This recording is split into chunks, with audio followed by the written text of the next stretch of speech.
Hello everyone, this is Ritu Dubey and in this video we are going to I am going to explain the topic geometric design of roadway। और उसके अंदर में हमें कुछ कुछ चीज़ें पढ़नी है और इसके पहले वाले वीडियो में भी हम लोगों ने ज्योमेट्रिक डिज़ाइन के बारे में जो क्रॉस सेक्शनल एलिमेंट था वही पढ़ा हुआ था और कैम्बर के बारे में हम लोगों ने थोड़ा बहुत पढ़ा था। अब हम आते हैं इस वीडियो में रोड मार्जिन के बारे में। तो रोड मार्जिन अगर हम लोग देते हैं तो रोड मार्जिन में हमें किन किन चीज़ों को ध्यान में रखना होता है तो वो हम देख लेते हैं। जो हमारा रोड मार्जिन होता है तो रोड मार्जिन में आते हैं हमारे cycle track, footpath, guard rail, ले बाइज, ड्राइववेज, राइट। तो वन बाय वन हम देखते हैं कि ये सब क्या है।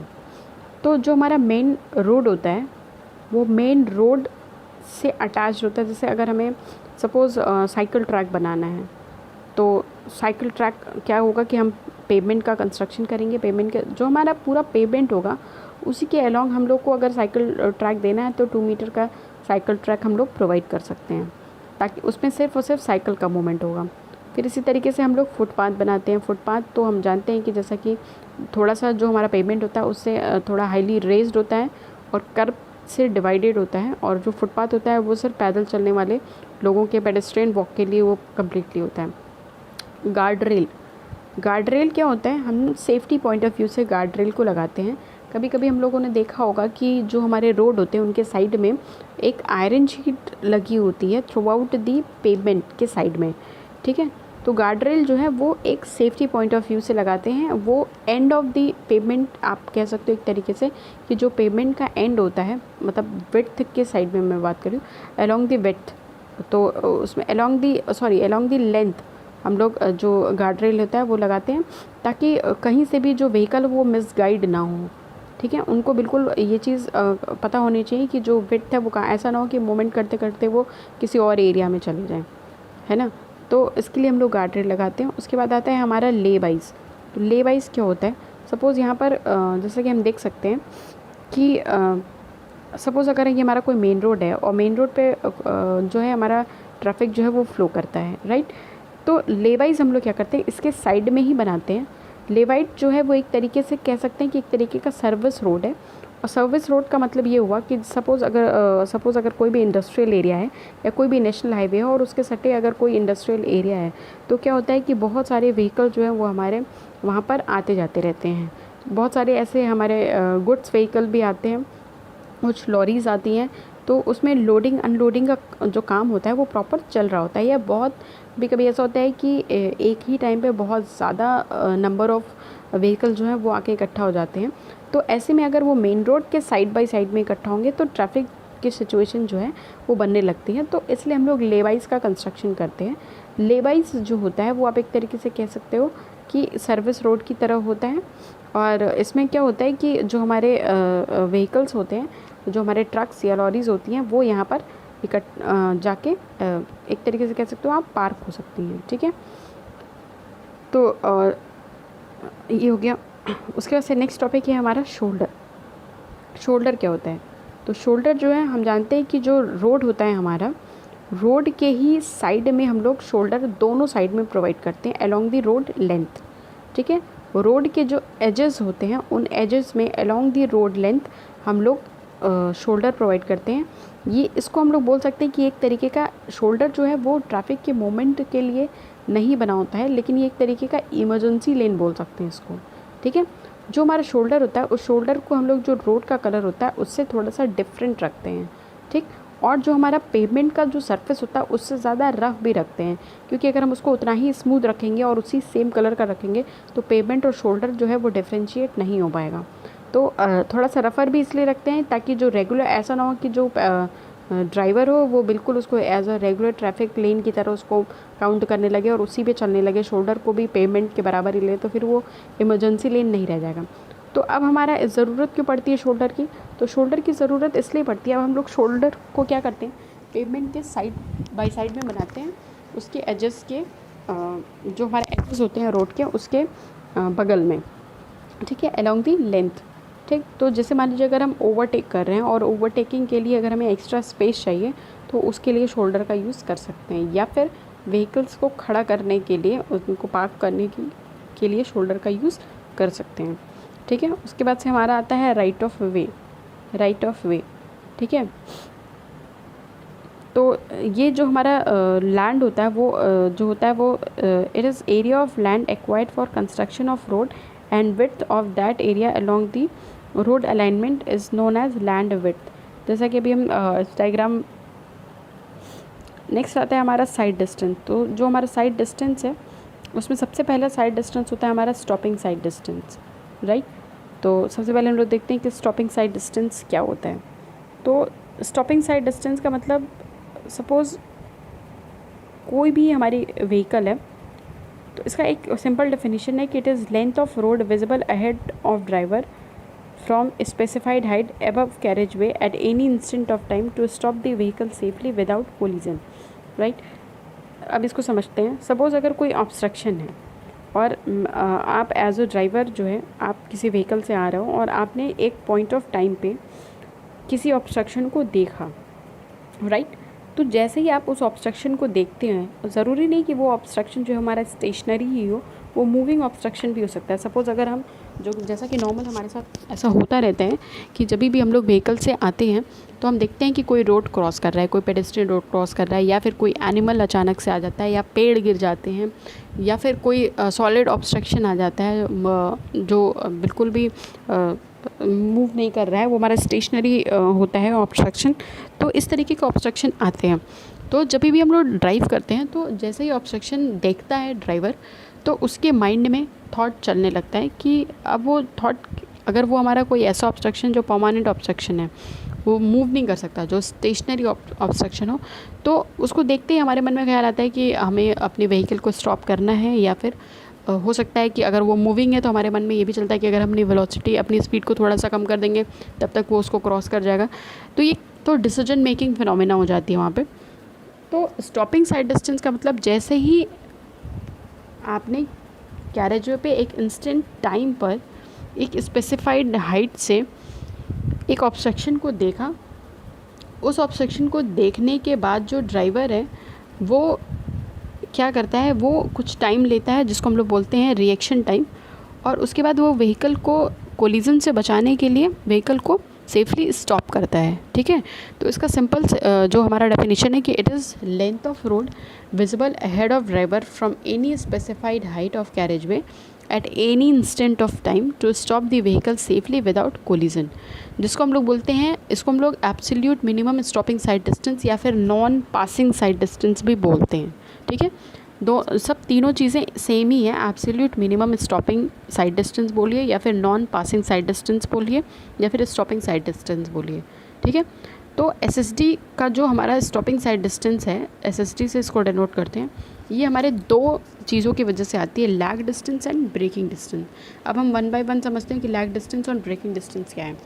तो लैग डिस्टेंस वो हमारा वो पॉइंट ऑफ टाइम होगा, जैसे मान लीजिए कि हमने किसी पॉइंट ऑफ टाइम पे ऑब्स्ट्रक्शन को देखा, और देखने के बाद हम ये मन में हमारे जो थॉट चलता है कि हमें अपने व्हीकल को रोकना है कि नहीं रोकना है, या जो भी हम अपने रिएक्शन को परफॉर्म करने में जितना भी टाइम ले रहे हैं, जिसको हम लोग बोलते हैं टोटल रिएक्शन टाइम। तो जो रिएक्शन टाइम हम लेते हैं उस दौरान हम कुछ डिस्टेंस को कवर कर लेते हैं, ठीक है, वो होता है हमारा लैग डिस्टेंस। उतनी दूरी हमने लैग कर दिया, और वो लैग हमने कैसे किया, वो हमने लैग अपने रिएक्शन लेने में, अपने रिएक्शन टोटल रिएक्शन टाइम के फॉर्म में उसको लैग कर दिया, ठीक है। अब क्या होता है कि तुरंत हमारे मन में ऐसा आता है कि जैसे हमने देखा तो हमें लगेगा कि हाँ हमें गाड़ी रोकनी है, हमने गाड़ी को रोकी, ठीक है। लेकिन जो हम देखने से लेके ब्रेक अप्लाई करने तक का जो टाइम होता है, उस दौरान ही हमारे व्हीकल जो है वो कुछ आगे बढ़ जाती है, जिसको हम लोग बोलते हैं लैग डिस्टेंस। तो लैग डिस्टेंस जो होगा वो लैग डिस्टेंस किसके बराबर होगा, v × t के बराबर, ठीक है। जो v है वो हमारा स्पीड ऑफ व्हीकल है। अब सपोज़ आप जो भी v मीटर पर सेकंड की स्पीड से चल रहे हो, और v मीटर पर सेकंड आपकी स्पीड है, और आपने जितना समय लिया उसको जज करने के लिए, टोटल रिएक्शन टाइम लिया अपने एक्शन को परफॉर्म करने के लिए, उस दौरान आपने जो भी डिस्टेंस कवर कर ली, तो वो डिस्टेंस बराबर क्या हो जाएगा, velocity into speed into time. तो स्पीड हमारा स्मॉल v, उस समय जो व्हीकल होगा वो कुछ ना कुछ स्पीड से होगा, ठीक है। तो मान लिया हमने कि वो v मीटर स्पीड से चल रहा है, v मीटर पर सेकंड की स्पीड से चल रहा है, ठीक है। और जो हमारा टोटल रिएक्शन टाइम है उसको हमने स्मॉल टी से डिनोट कर लिया, तो स्मॉल टी जो है वो हमारा टोटल रिएक्शन टाइम होगा। तो लैग डिस्टेंस जो हो गई हमारी वो v इंटू टी हो गया, ठीक है। अब देखिए जो हमारा टी होता है टोटल रिएक्शन टाइम, वो एज़ पर आईआरसी हम जो एसएसडी का कैलकुलेशन करते हैं, जो हमारी स्टॉपिंग साइड डिस्टेंस होती है उसके कैलकुलेशन के लिए हम लोग जो टी की वैल्यू लेते हैं वो 2.5 सेकेंड लेते हैं, right. T is equal to 2.5 second, this is fix. ये जो टोटल रिएक्शन टाइम है वो हमारे ड्राइवर के स्किल पे काफ़ी डिपेंड करता है। अगर स्किल्ड ड्राइवर है उसको रिएक्शन टाइम, वो नॉन ड्राइवर है सपोज़, अगर वो डेली यूज़र है उस रोड का, या फिर स्किल्ड ड्राइवर है तो उसको रिएक्शन टाइम उतना ही कम लगेगा, ठीक है। लेकिन हम लोग 2.5 second on an average as per IRC SSD के कैलकुलेशन के लिए रिएक्शन टाइम मान के चलते हैं। तो हमारी जो लैग डिस्टेंस हो गई वो हमारी v इंटू टी हो गया। अब जो हमारा टोटल रिएक्शन टाइम है, वो टोटल रिएक्शन टाइम जो है वो एक थियोरी पर डिपेंड करता है। ये टोटल रिएक्शन टाइम जो हमने 2.5 सेकेंड लिया है वो कैसे लिया है, किस बेसिस पे लिया है, तो हमारी एक थियोरी है PIEV theory, right. PIEV theory, उस बेसिस पे हमने टोटल रिएक्शन टाइम लिया हुआ है, ठीक है। तो सबसे पहले हम जानते हैं कि PIEV थियोरी होती क्या है। तो P का मतलब होता है यहाँ पे, P stands for perception time, I stands for intellectual time, E stand for emotion time and V stand for violation time, right. तो परसेप्शन टाइम का मतलब टू परसीव द ऑब्जेक्ट, मतलब जिस पॉइंट ऑफ टाइम पे हमने object को देखा, right. उसके बाद से इंटेलेक्चुअल टाइम, अब ऑब्जेक्ट को देखने के बाद हमारे जो दिमाग में जो स्थिति चल रही होती है उस सिचुएशन को अंडरस्टैंड करने का, उस सिचुएशन को एनालाइज करने का, राइट, वो हमारा इंटेलेक्चुअल टाइम होता है। तो ये time loss in understanding the situation, जैसे अगर हमने जैसे ही ऑब्जेक्ट को देखा वो हमारा परसेप्शन टाइम हो गया, मतलब जिस क्षण हमने ऑब्जेक्ट को देखा वो जो हमारा इंस्टेंट टाइम होगा वो परसेप्शन टाइम हो जाएगा। इंटेलेक्चुअल टाइम का मतलब जो हमने सिचुएशन को अंडरस्टैंड करने में जो टाइम लॉस कर दिया, जैसे अगर हमने देखा ऑब्जेक्ट को और हमें लग रहा है कि नहीं हमको ब्रेक अप्लाई करना है, तो अब मैंने इसमें कुछ जो सेकंड गंवा दिए वो हमारा टाइम लॉस हो गया सिचुएशन को अंडरस्टैंड करने में, तो वो हमारा इंटेलेक्चुअल टाइम हो गया, राइट। उसके बाद से आता है E is emotion time. Suppose हम ऑब्जेक्ट को देखें, हमने ऑब्जेक्ट जो है सडन ऑब्जेक्ट हमारे सामने कुछ आ गया, सपोज़ कुछ मूविंग आ गया, बिल्कुल सडन आ गया, तो उस दौरान हमारे मन में काफ़ी इमोशन, जैसे अब हमें लगता है कि अब हमारा कोलिजन जो है वो हो जाएगा या एक्सीडेंट हो गया, या ऐसा हमें लगता है कि एक्सीडेंट अब हो ही जाएगा, तो ये एक इमोशन टाइम आ जाता है, वो रिएक्शन में ये इमोशन टाइम भी जुड़ जाता है। तो ये जो सिचुएशन है अब उसमें हमारे मन में कई तरीके की गुस्सा आती है, डर आता है, वो जो हमारा इमोशन आता है उसको हम लोग इमोशन टाइम बोलते हैं। तो वो जो हमारा टाइम लॉस हो गया फियर और एंगर में, तो वो हमारा हो जाएगा इमोशन टाइम। एंड वी जो है वो वॉल्यूशन टाइम, जो हमने फाइनल एक्शन लेने में जो टाइम लॉस कर दिया वो हमारा वॉल्यूशन टाइम हो जाएगा, राइट। तो ये हमारी पूरी PIEV थ्योरी है जिसके बेसिस पे हमने टोटल रिएक्शन टाइम जो है वो ऑन एन एवरेज 2.5 सेकेंड लिया हुआ है, ठीक है। तो जैसे ही हम ऑब्जेक्ट को परसीव करते हैं, उस परसीव करने के बाद जो हमने सिचुएशन को अंडरस्टैंड किया, अगर हमने इमोशन में भी अपना फियर और एंगर में अपना टाइम लॉस कर दिया और फाइनल एक्शन लेने में जो अपना टाइम लॉस कर दिया, वो सारे जो लॉस टाइम आ गई हमारे पास टोटल रिएक्शन टाइम के फॉर्म में, which is 2.5 second as per IRC for the calculation of SSD। इस बात का ध्यान रखना है क्योंकि आगे भी हम रिएक्शन टाइम को पढ़ेंगे और उसमें हमारा जो रिएक्शन टाइम है वो थोड़ा सा चेंज हो जाएगा, इसलिए हमको इस चीज़ का चेंज क्या होगा, मतलब वैल्यू चेंज होगी, चीज़ तो बिल्कुल वही है, थिंग्स आर द सेम, वही PIEV थ्योरी पर ही वो भी डिसाइडेड है, बट उसमें टी की वैल्यू चेंज हो जाती है। इसलिए हमें ये चीज़ को ध्यान में रखना है कि अगर हम SSD की वैल्यू कैलकुलेट कर रहे हैं तो for SSD total reaction time is 2.5, right. तो जो लैग डिस्टेंस हो गई हमारी वो v इंटू टी हो गई, और जो हमारा t है वो 2.5 सेकेंड ऑलवेज होगा अनटिल एंड अनलेस आपको क्वेश्चन में ना दिया रहे, और अगर वो दिया भी रहेगा तो भी वो 2.5 सेकेंड दिया रहेगा। तो इस तरीके से हमने जो है वो लैग डिस्टेंस निकाल ली, राइट। अब हम क्या करते हैं, लैग डिस्टेंस को यहाँ पे लिखा हुआ है कि the distance travelled bye vehicle during total reaction time is called lag distance.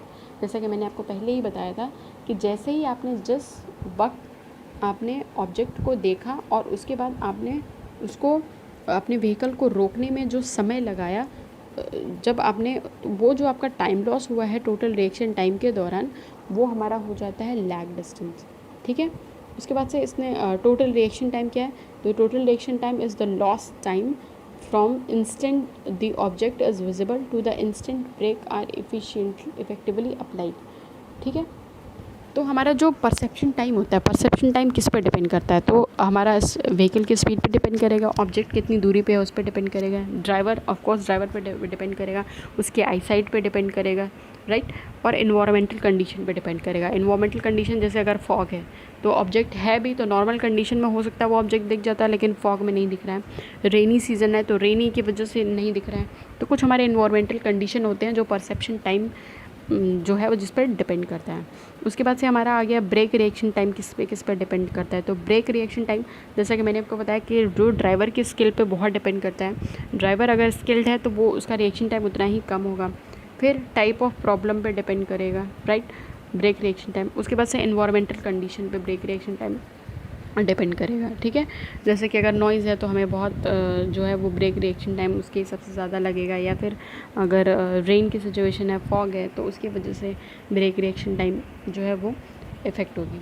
उसके बाद से आता है ब्रेकिंग डिस्टेंस। तो ब्रेकिंग डिस्टेंस का मतलब ये हो गया कि वो डिस्टेंस जब हमने ब्रेक अप्लाई किया, और ब्रेक अप्लाई करने से लेके जब हमारी व्हीकल जाके किसी पॉइंट ऑफ टाइम पे रुक जाती है तो वो हमारा ब्रेकिंग डिस्टेंस होता है। मतलब the time we applied the brake to the stopping of vehicle is known as braking distance.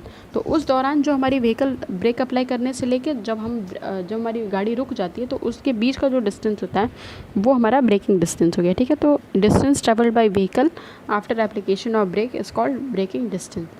तो यहाँ पे जो हम ब्रेकिंग डिस्टेंस के फॉर्मूले को अगर हम कैलकुलेट करेंगे तो हमारी वैल्यू आ जाएगी v²/2gf, राइट।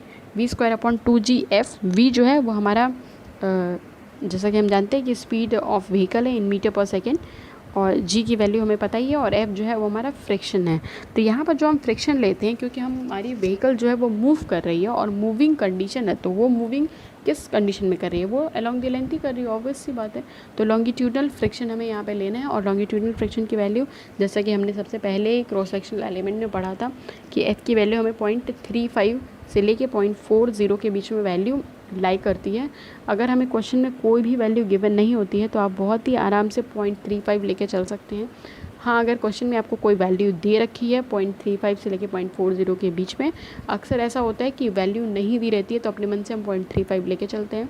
हाँ, अगर ऐसा होता है कि कभी कभी हमें 0.40 दे दिया रहता है तो हम 0.40 लेके कैलकुलेट करेंगे, ठीक है। तो जो ब्रेकिंग डिस्टेंस का फॉर्मूला आ गया वो आ गया हमारे पास क्या, v²/2gf, राइट।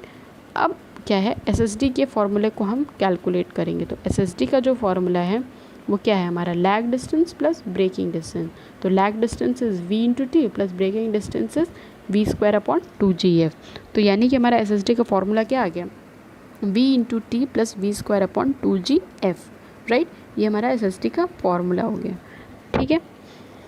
उसके बाद अगर हम SSD को किसी ग्रेडियंट पे निकालें, अगर कोई ग्रेडियंट है तो वो ग्रेडियंट पे क्या इफ़ेक्ट आएगा, तो वो हम अगर ग्रेडियंट के हिसाब से अगर हम वैल्यू को कैलकुलेट करते हैं तो वो वैल्यू को अगर हम कैलकुलेट करेंगे तो वो हमारा जो फॉर्मूला बनेगा, जैसे कि हम यहाँ पे देख सकते हैं एक ग्रेडियंट है। ग्रेडियंट हमने मान लिया कि थीटा डिग्री का ग्रेडियंट है, और ये जो है हमारी व्हीकल जो है वो ये व्हीकल है।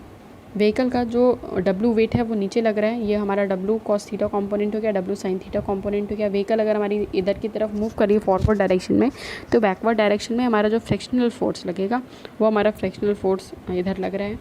तो ये हमारा यहाँ से जब हम वैल्यू को कैलकुलेट करेंगे तो SSD का जो सिंपल इक्वेशन है हमारा ग्रेडियंट पे अगर हम निकाल रहे हैं तो SSD बराबर v/t प्लस v²/2gf, जो अभी हमने नॉर्मल कंडीशन में पढ़ा है। हाँ, अगर हमारा उसमें ग्रेडियंट आ जाएगा तो ग्रेडियंट आने की वजह से f में हम लोग क्या करेंगे, +-10 थीटा जो है यहाँ पर ऐड हो जाएगा f में खाली। तो हमें इस चीज़ का ध्यान रखना है। अब प्लस माइनस का क्या मतलब है, अगर बोलेगा हमें क्वेश्चन में कि अप ग्रेडियंट है तो अप ग्रेडियंट का मतलब ये हो गया कि वो जो हमारी वैल्यू हो जाएगी वो पॉजिटिव वैल्यू हो जाएगी, और अगर बोलेगा कि डाउन ग्रेडियंट है तो हम माइनस सिंबल के साथ वहाँ पे चलेंगे, ठीक है। तो SSD का जो फॉर्मूला आ जाता है वो हमारे पास आ गया v/t plus v²/2gf plus -10 theta, या +-n आप बोल सकते हो, n भी एम से भी हम लोग कैलकुलेट कर सकते हैं वैल्यू को। इसके अलावा एसएसडी में एक और मॉडिफिकेशन होता है ब्रेकिंग एफिशिएंसी को लेके। तो ब्रेकिंग एफिशिएंसी अगर हमें इसमें ऐड करनी है तो एसएसडी बराबर V into T plus V square upon 2GFB। ठीक है, तो सिंपल हमारे पास एसएसडी की 3 इक्वेशन है जिसमें एक चीज़ तो हर जगह कॉमन है, एसएसडी बराबर V into T plus V square upon 2GF, right. हाँ, अगर हमें ग्रेडियंट के बारे में कोई इन्फॉर्मेशन दिया रहेगा कि plus 4% gradient, plus 5% gradient, plus 10% gradient, जितना भी है 7% ग्रेडियंट, तो प्लस हमें उतना ग्रेडियंट की वैल्यू ले लेनी है।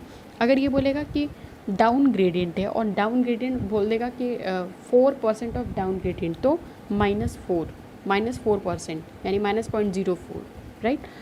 तो हम ऐसे वैल्यू ले लेंगे। अगर हमें क्वेश्चन में दे देगा कि ब्रेकिंग एफिशिएंसी क्वेश्चन में दे देता है सपोज कि ब्रेकिंग एफिशिएंसी इज़ 50%, तो फिर हम एफिशिएंसी वाला फार्मूला, ये फार्मूला यूज़ करेंगे V square V T plus V square upon 2GF into B. ये एसएसडी के लिए फार्मूला कैलकुलेट करेंगे। तो जब भी क्वेश्चन लगाएंगे तो क्वेश्चन लगाने के लिए हमें एक चीज़ तो हमेशा कॉमन हमें दिया रहेगा, हमें स्पीड दिया रहेगा, व्हीकल का स्पीड बिल्कुल दिया रहेगा। हमें इस चीज़ को ध्यान में रखना है कि मीटर पर सेकंड में है या फिर किलोमीटर पर आवर में है, और उस हिसाब से हमें वैल्यू को चेंज करना पड़ेगा। ये जो फार्मूला हम पढ़ रहे हैं एसएसडी का, इसमें जो वी की वैल्यू है वो मीटर पर सेकंड में है। तो अगर हमें क्वेश्चन में kmph में दिया हुआ वैल्यू किलोमीटर पर आवर में दिया है, तो हमें उस वैल्यू को उस हिसाब से चेंज कर लेते हैं, राइट। उसी तरीके से अगर हमें क्वेश्चन में टी जो हमारा टोटल रिएक्शन टाइम है वो नहीं दिया हुआ है, तो अपने मन से हमें 2.5 मान के चलना है सेकंड। ये तो हमने अभी देखा है, एज़ पर IRC 2.5 है। अगर क्वेश्चन में हमें ग्रेडियंट के बारे में कोई जिक्र किया है कि ग्रेडियंट हमारा अप ग्रेडियंट है या डाउन ग्रेडियंट है, तो उस हिसाब से हम लोग वैल्यूज़ को up gradient and down gradient के फॉर्म में लेके चलते हैं, राइट। अगर हमारी क्वेश्चन में ये दिया हुआ है कि हमारी ब्रेकिंग एफिशिएंसी इज़ 20%, 30%, 40 और 50%, तो हम ये एसएसडी बराबर V into T plus V square upon 2GFB ये फॉर्मूला लेके चलेंगे, राइट। तो ये जो है हमें जो क्वेश्चन में दिया रहेगा उसी हिसाब से हम रिक्वायर्ड फार्मूला हम लोग लगाते हैं, इसलिए हमें ये तीनों फार्मूले को बिल्कुल रिमेंबर करके रखना है, राइट। अब हम जो इसमें विड्थ ऑफ कैरेज वे और पेमेंट लेते हैं कि अगर हम लोग क्योंकि हम जो राइट ऑफ वे बना रहे हैं, तो राइट ऑफ वे में कई सारी चीज़ें आती हैं। अब विड्थ ऑफ कैरेज वे और पेमेंट अगर ले रहे हैं, तो पेमेंट है उसका हमारा कितना विड्थ होना चाहिए। तो सबसे पहले तो हम लोग देखेंगे कि वो हमारी जो रोड है वो किस तरीके की है। तो हमने एक तरफ जो एज़ पर IRC हमारे पास डेटा है, ये डेटा है कैसे हम देख सकते हैं कि एक तरफ हमने क्लास ऑफ रोड लिखा है और दूसरी तरफ विड्थ ऑफ पेमेंट लिखा हुआ है, ठीक है। तो अगर क्लास ऑफ रोड अगर हमारा सिंगल लेन रोड है, तो सिंगल लेन रोड के लिए जो पेमेंट की विड्थ होगी वो 3.75 मीटर होगा, right. 3.75 metre for single lane road है, ये याद रखना है। उसके बाद से अगर हमारा डबल लेन है और बीच में डिवाइडर जो है हमारा कर्व नहीं है, कोई मीडियन नहीं है, तो हमारा जो डबल लेन होगा उसके लिए जो पेमेंट की विड्थ होगी वो हमारी 7 मीटर की होगी, ठीक है। उसके बाद से अगर हमारा कोई डबल लेन रोड है और बीच में कर्व है, तो कर्व के लिए एडिशनल 0.5 मीटर मिलेगा, तो वो हमारी अब जो पेमेंट की विड्थ हो जाएगी वो 7.5 मीटर हो जाएगी, राइट। उसके बाद से अगर कोई इंटरमीडिएट लेन है, तो इंटरमीडिएट लेन के लिए 5.5 मीटर विड्थ होगी, और मल्टी लेन रोड है तो हर लेन के लिए 3.5 मीटर पर लेन, एक लेन के लिए 3.5 मीटर विड्थ उसकी होगी। ये जो विड्थ क्लास ऑफ रोड के हिसाब से दिया गया है, ये एज़ पर IRC दिया हुआ है, ठीक है। अब जैसे हम इसमें देखते हैं कैसे ये स्पेसिफाइड है, तो हमने यहाँ पर एक देखा कि एक सिंगल लेन रोड ली गई है, और सिंगल लेन के लिए हमने क्या पढ़ा है 3.75 मीटर, राइट। तो जैसे अगर ये हमारा सिंगल लेन रोड है और ये सिंगल लेन रोड पे हम देख सकते हैं कि ये हमारा व्हीकल है, ठीक है। तो ये किस बेसिस पर डिसाइड किया गया, पहले हम इस चीज़ को देख लेते हैं। तो हम देखिए ये पूरा हमारा जो विड्थ है वो 3.75 मीटर दिया हुआ है, तो यहाँ पे जो व्हीकल की विड्थ है वो 2.44 मीटर है। तो 2.44 मीटर अगर व्हीकल की विड्थ, तो एज़ पर IRC जो व्हीकल है वो व्हीकल की मैक्सिमम विड्थ जो स्पेसिफाइड है, किसी भी व्हीकल की जो सबसे मैक्सिमम विड्थ की व्हीकल आती है वो हमारी आती है 2.44 मीटर। एज़ पर IRC ये डेटा स्पेसिफाइड है, ठीक है। तो 2.44 मीटर विड्थ की हमारी व्हीकल हो गई, और उसके बाद से हम 0.65 दोनों साइड में, इस साइड में भी 0.65 और इस साइड में भी 0.65 का क्लियरेंस देते हैं। तो अगर हम ऐड करेंगे 2.44 प्लस 0.65 प्लस 0.65, तो हमारी टोटल वैल्यू आ जाएगी 3.75, तो जो कि हमारी सिंगल लेन रोड की विड्थ हो जाएगी, ठीक है। इसी तरीके से अगर हम डबल लेन की विड्थ मान के चलें, तो डबल लेन की विड्थ मान के अगर हम चलेंगे, तो जिससे हमारा ये 2 व्हीकल है, तो अब जैसे मान लीजिए डबल लेन है तो यानी कि 2 लेन होगा, तो 2 लेन में 2 व्हीकल्स होंगे, तो एक व्हीकल हमारा ये हो गया। तो हमें जो स्पेसिफाइड विड्थ है हमारी मैक्सिमम वो 2.44 की है, तो 2.44 मीटर ये ले लिया, 2.44 मीटर ये ले लिया। अब क्योंकि बीच में कोई कर्व नहीं है, तो बीच में दोनों के बीच 2 व्हीकल्स के बीच में कुछ दूरी तो हमें रखनी पड़ेगी। तो वो दूरी अगर हम मान के चलते हैं कि 1 मीटर बीच में दोनों व्हीकल्स के बीच में 1 मीटर का क्लियरेंस होना चाहिए मिनिमम। तो बीच में हमने 1 मीटर का मिनिमम क्लियरेंस दे दिया और दोनों साइड में 0.56 का क्लियरेंस दे दिया है, ठीक है। तो अगर हम इस चीज़ को ऐड करेंगे 0.56 plus 2.44 plus 1 metre plus 2.44 plus 0.56, इन सबको अगर हम ऐड कर दें तो हमें वैल्यू मिल जाएगी 7 मीटर डबल लेन के लिए, ठीक है। तो डबल लेन की ये हमारी वैल्यू हो गई। नेक्स्ट जो हमारा कैरेक्टरिस्टिक है वो है हमारा कर्व। तो अब हम देखते हैं कि कर्व क्या है। तो कर्व जो है वो एक तरीके की बाउंड्री है, जैसे कि हम ये देख सकते हैं कि ये एक तरीके से बाउंड्री की तरह बिहेव कर रहा है। किसके किसके बीच में? पेवमेंट के बीच में और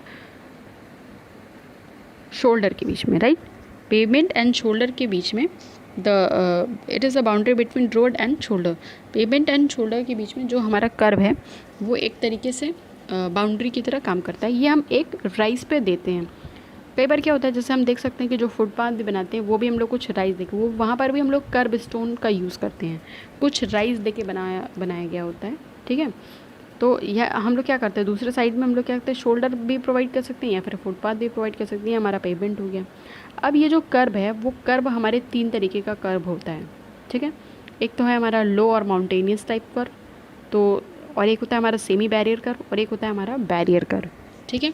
तो लो और माउंटेनियस टाइप कर्व यानी कि जो हमारा कर्व होगा वो लो होगा, उसकी हाइट जो होगी वो लो होगी। तो हम लोग देख सकते हैं 10 सेंटीमीटर हाइट की है, which is small, which is low, ठीक है। दूसरा है हमारा semi barrier type curve. Semi barrier type जो कर्व होता है उसमें हम जो हाइट रखते हैं वो 15 सेंटीमीटर का रखते हैं, और जो बैरियर टाइप कर्व होता है उसमें जो हाइट रखते हैं वो 20 सेंटीमीटर का रखते हैं, राइट। तो ये हमारे 3 तरीके के कर्व होते हैं। और कर्व क्या है, एक तरीके की बाउंड्री है। बाउंड्री किसके किसके बीच में? पेवमेंट के बीच में एंड शोल्डर और फुटपाथ के बीच में, ठीक है। ये हो गया कर्व। उसके बाद से हम लोग देखते हैं विड्थ ऑफ फॉर्मेशन और रोडवे। तो जैसा कि हम लोगों ने इसमें देखा है, विड्थ ऑफ फॉर्मेशन और रोडवे में अगर हम सिंगल लेन लेंगे तो सिंगल लेन लेने के लिए अगर हम विड्थ ऑफ फॉर्मेशन का मतलब जो हमारा टोटल रोड का विड्थ होगा, तो टोटल रोड का जो विड्थ होगा वो क्या होगा, जो हमारी सिंगल लेन की, जैसे जो हमारा ये सिंगल विड्थ का पेमेंट हो गया, पेमेंट का विड्थ हो गया, तो ये हमारा पेमेंट का विड्थ जो भी है, और प्लस जो हमारे शोल्डर होंगे तो सिंगल लेन के लिए, तो सिंगल लेन के लिए हमने वो शोल्डर रख लिया। फिर उसके बाद से अगर हमारा कोई डबल लेन है और डिवाइडर के साथ है, तो डबल लेन के अगर डिवाइडर के साथ होगा तो सपोज़ अगर जैसे मान लीजिए जो हमारा पेमेंट होगा उसका विड्थ प्लस शोल्डर का विड्थ, दोनों साइड में जो शोल्डर होगा और प्लस जो बीच का डिवाइडर होगा उसका भी विड्थ काउंट करना होगा, ठीक है। तो ये हमारा हो गया विड्थ ऑफ फॉर्मेशन और रोडवे। जो मिनिमम रोडवे की विड्थ रखते हैं सिंगल लेन के लिए वो रखते हैं हम, रोडवे की विड्थ रखते हैं 4.25 मीटर, राइट। चलिए अब हम देखते हैं रोड मार्जिन। तो जो रोड मार्जिन है, रोड मार्जिन में जैसा कि हम इस डायग्राम में देख सकते हैं कि यहाँ पर सबसे पहले क्या हम लोग डिसाइड करते हैं, जब भी हम लोग रोड मार्जिन डिसाइड करते हैं तो रोड मार्जिन में कहाँ से कहाँ तक का हम पूरा डिस्टेंस कवर करते हैं। तो सबसे पहले तो हमारा जो सबसे मेन पोर्शन होता है हमारा पेमेंट की विड्थ, राइट। तो जैसे मान लीजिए ये हमारा पेमेंट है और ये पेमेंट की जो भी विड्थ होगी, सपोज W विड्थ है, तो ये हमारी पेमेंट की विड्थ इसमें आ जाएगी, ठीक है। उसके बाद से हमारे दोनों साइड के शोल्डर्स, तो ये शोल्डर हमने बना दिया, तो ये शोल्डर विड्थ इधर हो गई, इधर की शोल्डर विड्थ हो गई। तो जैसा कि हमने पढ़ा है विड्थ ऑफ फॉर्मेशन का मतलब क्या है, width of payment plus shoulder. तो ये जो हमारा पेमेंट का विड्थ और प्लस दोनों साइड के शोल्डर का जो विड्थ होगा, यहाँ तक का डिस्टेंस क्या किस में आ जाएगा, विड्थ ऑफ फॉर्मेशन में, ठीक है। उसके बाद से हमने क्या किया, यहाँ पर एक बाउंड्री बना ली, रोड बाउंड्री बना ली, ठीक है। अब इस रोड बाउंड्री के दोनों ओर हम लोग कुछ मार्जिन लेके चलते हैं, जैसे बिल्डिंग लाइन ले लिया। उसके बाद से कंट्रोल लाइन, ठीक है, जहाँ पे हम कोई भी कंस्ट्रक्शन जो है वो नहीं रखते हैं, ठीक है, वो कंस्ट्रक्शन वहाँ पर अलाउड नहीं होता है, ठीक। उसके बाद हमने यहाँ पर एक साइड ड्रेन बना लिया, ठीक है। तो जैसे जैसे हमारा जो भी पेमेंट का कंस्ट्रक्शन होता है, तो एक जो साइड होता है वो कंपैरेटिवली थोड़ा राइज होता है और जो दूसरा साइड होता है वो कंपैरेटिवली थोड़ा सा लो होता है। तो जो हमारा अगर रेनफॉल की सिचुएशन आती है तो उस कंडीशन में पानी जो है वो हमारा ड्रेन आउट हो सके, तो एक तरफ हम लोग साइड ड्रेन बनाएंगे, एक जो उसके बाद से हम लोग जो हमारा पेमेंट का विड्थ होता है उसके बगल में हम लोग रोड बाउंड्री देते हैं, और वो रोड बाउंड्री के बाद हम लोग क्या करते हैं, बिल्डिंग लाइन देते हैं जहाँ से हम लोग जो भी हमारे शॉप्स हैं या फिर जो भी बिल्डिंग की लाइन है वो स्टार्ट हो जाती है, और उसके बाद से हमारी कंट्रोल लाइन होती है। ठीक है, तो ये हमारा जो टोटल आता है वो रोड मार्जिन में आता है। ठीक, उसके बाद से हम लोग एक ट्रैफिक टाइप में देखेंगे कि जो हमारा सिंगल लेन वन वे है, तो जैसे क्या हुआ कि अगर हमें कई बार क्वेश्चन में ऐसे बोलता है कि सिंगल लेन वन वे के लिए एसएसडी निकालिए, या सिंगल लेन टू वे के लिए एसएसडी निकालिए, या डबल लेन वन वे और टू वे के लिए एसएसडी काउंट करिए। तो सपोज़ अगर हमारा कोई सिंगल लेन है, तो सिंगल लेन वन वे है, मतलब एक ही लेन है और उसमें जो ट्रैफिक का मूवमेंट हो रहा है वो एक ही डायरेक्शन में हो रहा है। ठीक है, मतलब ऑपोजिट साइड से कोई व्हीकल नहीं आ रही है। तो अगर हमें स्टॉप करना होगा अपने व्हीकल को, तो हमें कितना दूरी चाहिए, तो वो दूरी हमें किसके बराबर चाहिए, सिंपली अगर, क्योंकि ऑपोजिट डायरेक्शन से तो कोई व्हीकल आ ही नहीं रही है, तो हमें सिंपली एसएसडी के बराबर हमें अपने व्हीकल को रोकने के लिए जो स्टॉपिंग साइड डिस्टेंस चाहिए वो एसएसडी के बराबर ही चाहिए, जितने में हम ऑब्जेक्ट को देख पाएँ और हम जाके वहाँ पे अगर हमें रोकना है व्हीकल को तो हम रोक पाएँ। तो वो हमारी जो टोटल डिस्टेंस होगी वो हमारी एसएसडी के बराबर होगी। तो सिंगल लेन वन वे होगा तो हमारा जो डिस्टेंस होगा वो एसएसडी के बराबर होगा। अगर सिंगल लेन टू वे है, तो सपोज़ सिंगल लेन एक ही लेन है और दो रास्ते हैं, मान लीजिए एक आपका जाने का एक आने का, टू वे है वो रोड। ठीक है, तो ऐसे में क्या हुआ, जैसे मान लीजिए अगर हमने कोई ऑब्स्ट्रक्शन देखा और उस ऑब्स्ट्रक्शन को देखने के बाद हमें लगता है कि हमें अपने व्हीकल को रोकना है, तो रोकने तक अब हमें क्या है, ऑपोजिट डायरेक्शन से आ रहे व्हीकल्स को भी ध्यान रखना पड़ेगा। ठीक है, तो क्योंकि सिंगल लेन में ही टू वे है, बीच में कोई मीडियन नहीं है। ठीक, तो ऐसे कंडीशन में क्या होगा, हमें जो स्टॉपिंग साइड डिस्टेंस चाहिए वो 2 एसएसडी के बराबर चाहिए। इसी तरीके से जो थर्ड कंडीशन है वो डबल लेन वन वे और टू वे का है। तो अगर डबल लेन है और सपोज़ अगर बीच में हमारा कर्व और डिवाइडर है, तो डबल लेन यानी एक डायरेक्शन में जाने का हो गया और एक डायरेक्शन में व्हीकल जो है वो आ रही हैं। तो अगर एक डायरेक्शन में व्हीकल जा रही है और दूसरे डायरेक्शन से व्हीकल आ रही है और बीच में डिवाइडर है, तो फिर अगर उस लेन पे अगर जो भी दूसरे, सपोज़ एक लेन से हम जा रहे हैं और आने वाले लेन पर कोई ऑब्स्ट्रक्शन है, तो उससे हमें कोई मतलब नहीं है। ठीक है, अगर उस पर ऑब्स्ट्रक्शन है भी तो हमारे स्पीड से उससे क्या फ़र्क पड़ेगा, कोई फ़र्क नहीं पड़ेगा, क्योंकि वो जो अपोजिट डायरेक्शन से आ रही व्हीकल है वो हमारे लेन में तो इंटरफेयर करेगी नहीं, क्योंकि बीच में मीडियन लगा हुआ है। ठीक है, तो डबल लेन में अगर है तो इसी तरीके से ये कंडीशन उसके लिए भी अप्लाई होती है और हमारे लिए भी अप्लाई होती है। ठीक है, तो ऐसे में जो हमें डिस्टेंस चाहिए व्हीकल को रोकने के लिए वो सिंगल एसएसडी के बराबर चाहिए। तो ये जो तीनों कंडीशन है, इस चीज़ को याद रखना है हमें कि सिंगल लेन वन वे के लिए जो स्टॉपिंग साइड डिस्टेंस है वो एसएसडी के बराबर चाहिए, सिंगल लेन टू वे के लिए 2 एसएसडी के बराबर, और डबल लेन वन वे के लिए एसएसडी, सिंपली एसएसडी, राइट। तो नेक्स्ट वीडियो में हम लोग जो है वो न्यूमेरिकल्स देखेंगे इस पे SSD based, and I hope this will help you to understand. Thank you so much for watching this video.